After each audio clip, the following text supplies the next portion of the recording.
గత నెలలో భారీ వర్షాల కారణంగా మన గ్రామంలో 2 ఇళ్ళు కూలిపోవడం, అట్లాగే పాఠశాల మన స్లాబ్ పైపిచ్చులు పడిపోవడం ద్వారా ఆ విషయం తెలుసుకొని వెంటనే సార్ గారు మన గ్రామానికి రావడం, మరి వాళ్ళకి నష్టపరిహారం ఇవ్వడం, అట్లాగే మన స్కూల్కి రావడం, స్కూల్ని చూడడమే కాకుండా సార్ ఒక మాట ఇచ్చాడు అప్పుడే, సార్ కంపల్సరీ కలెక్టర్ గారితో మాట్లాడుతున్నాడు అన్న విధంగానే సార్ ఒక 2 రోజుల తర్వాతనే కలెక్టర్ గారు రావడం, బిల్డింగ్ చూడడం, మనకు శాంక్షన్ చేయడం, మరి దాంట్లో సార్ కృషి కూడా ఎంతో ఉంది.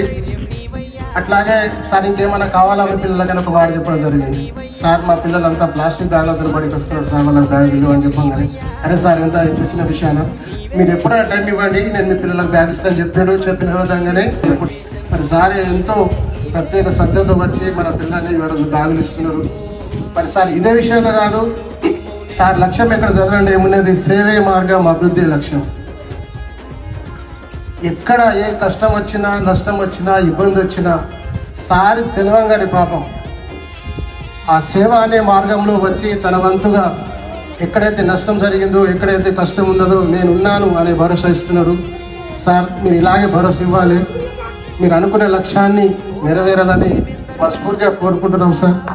మా అందరి బంధువు నీవే ఓ మునేశన్న.